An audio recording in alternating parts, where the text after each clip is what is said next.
Welcome back to BCN news. Bapatla జిల్లా అద్దంకి పట్టణంలో అన్నా క్యాంటీన్ ప్రారంభోత్సవం ఘనంగా జరిగింది.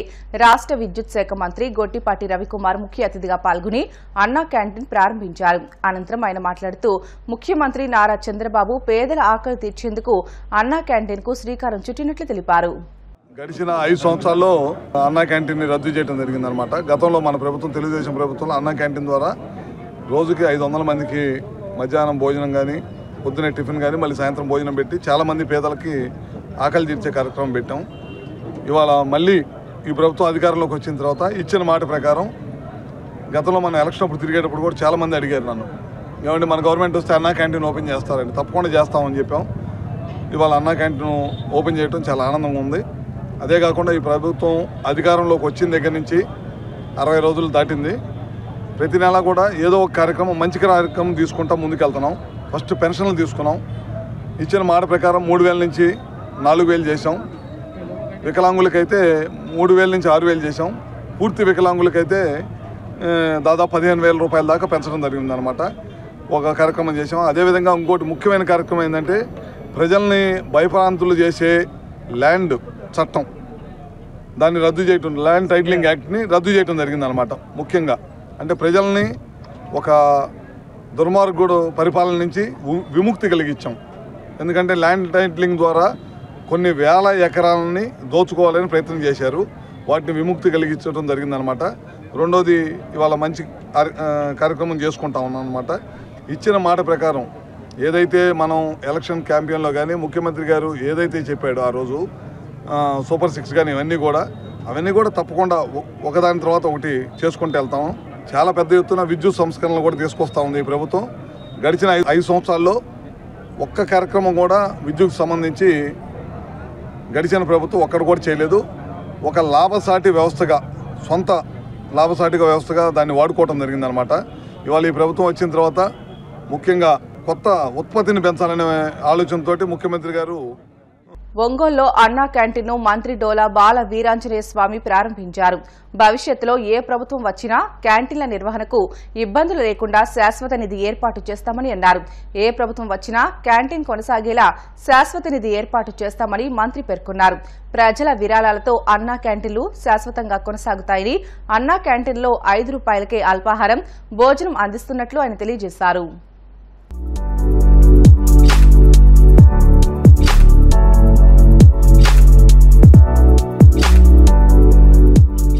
పేదలకి పట్టెడు అన్నం పెట్టాలనేది ఆ రోజు అన్న ఎన్టీఆర్ గారి స్ఫూర్తితో కిలో 2 రూపాయల బియ్యం పథకాన్ని తీసుకొచ్చారు.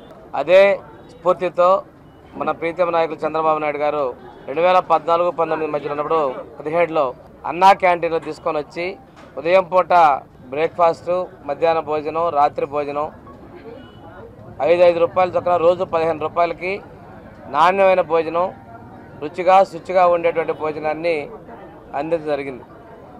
2019 తర్వాత వచ్చినటువంటి విధ్వంసకరమైన పరిపాలనలో ఉన్నటువంటి ఆనాటి ముఖ్యమంత్రి తన తప్పుడు విధానాలతో పేదలకు అన్నం పెట్టేటువంటి అన్నా క్యాంటీన్లు కూడా మూసివేయడం చాలా దుర్మార్గం. అంతేకాకుండా ఖరీదైనటువంటి బిల్డింగుల్ని వాళ్ళ సచివాలయాలను వేరే ఇతరితర అవసరాలకు వాడుకోవటం, అప్పటి వరకు కూడా పూర్తి నిరుపయోగంగా చేయడం జరిగింది. ఈరోజు మళ్ళీ పేదల కోసం వచ్చినటువంటి ఎన్డీఏ ప్రభుత్వం, చంద్రబాబు నాయుడు గారి సారథ్యంలోని తెలుగుదేశం, జనసేన, బీజేపీ ప్రభుత్వాల యొక్క మేనిఫెస్టో ప్రకారం తిరిగి అన్నా క్యాంటీన్లు ప్రారంభించాలనుకోవడం.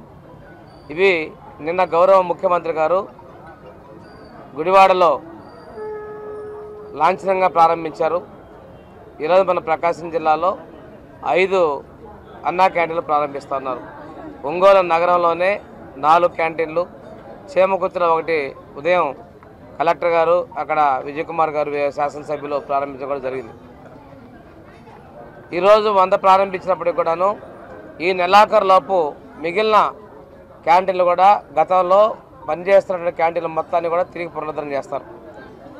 వీళ్ళందరూ త్వరగా గతంలో మంజూరు చేసి నిర్మాణ దశలో ఆగిపోయినటువంటి క్యాంటీన్లు కూడా మొత్తం 200 క్యాంటీన్లు కూడా ఈ సంవత్సరం ప్రారంభించేదానికి ప్రభుత్వం చర్యలు తీసుకుంటా ఉంది. దీని మీద అసెంబ్లీలో మేము ప్రశ్న అడిగాం.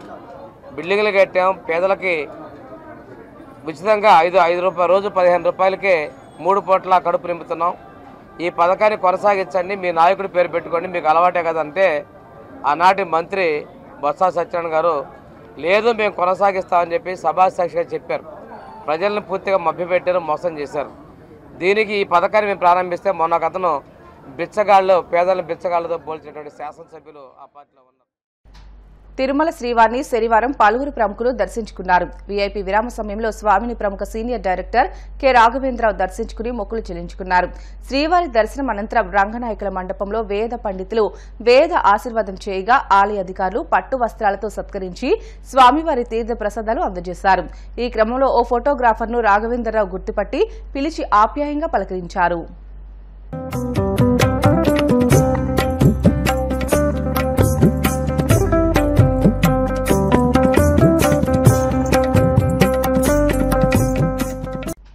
తిరుమల శ్రీవారిని వీఐపీ విరామ సమయంలో ఏపీ స్పీకర్ అయ్యన్న పాత్రుడు దర్శించుకుని మొక్కులు చెల్లించుకున్నారు. శ్రీవారి దర్శనం అనంతరం రంగనాయకుల మండపంలో వేద పండితులు వేద ఆశీర్వాదం చేయగా ఆలయ అధికారులు పట్టు వస్త్రాలతో సత్కరించి స్వామివారి తీర్థ ప్రసాదాలు అందజేశారు. ఈ సందర్భంగా ఆయన మీడియాతో మాట్లాడుతూ గత 5 ఏళ్లలో రాష్ట్రం తీవ్రంగా నష్టపోయిందని అన్నారు. చంద్రబాబు నాయకత్వంలో రాష్ట్రానికి పూర్వ వైభవం వస్తుందని ఆకాంక్షించారు.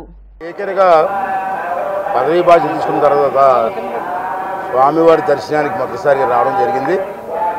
మరి స్వామివారిని దర్శించుకొని వారిని మనస్ఫూర్తిగా నేను కోరింది ఏంటంటే గత 5 సంవత్సరాల్లో కొంతమంది రాక్షసుల చేతిలో రాష్ట్రం నష్టపోయింది, దోపిడీ జరిగింది, అభివృద్ధి కుంటుపడింది, రాష్ట్రానికి చాలా నష్టం జరిగింది.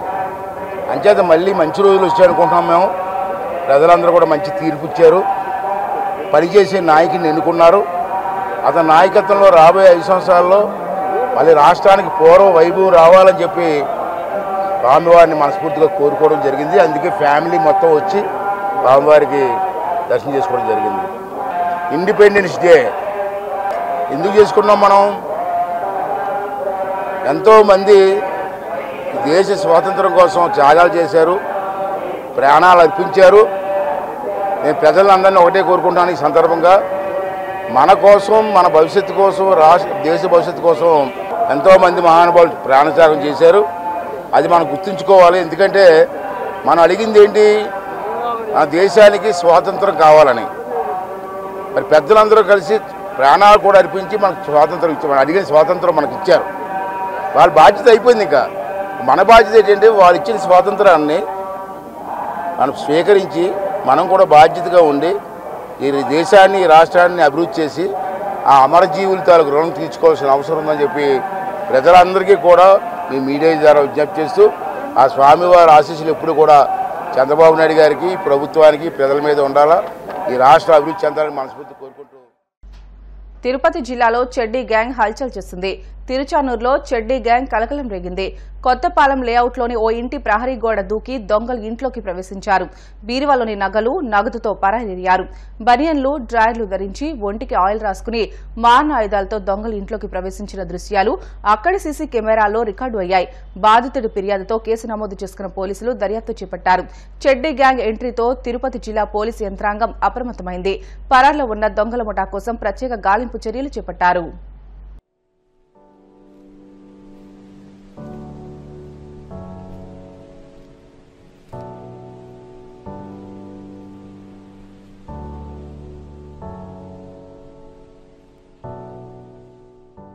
వార్తలు ముగించే ముందు ముఖ్యాంశాలు మరొకసారి. కోల్కతాలో జూనియర్ మహిళా డాక్టర్పై హత్య, అత్యాచారం దారుణం, నిందితులను కఠినంగా శిక్షించాలన్న గూడూరు వైద్యులు. పాలకొల్లు ముఖదారమ్మ అమ్మవారికి శ్రావణ మాసం పూజలు, పంచహారతుల కార్యక్రమాన్ని ఘనంగా నిర్వహించిన భక్తులు. భీమవరంలో ఏపీయూడబ్ల్యూజే ఆవిర్భావ దినోత్సవం, సీనియర్ పాత్రికేయులు వెంకటేశ్వరరావుకు ఘన సన్మానం.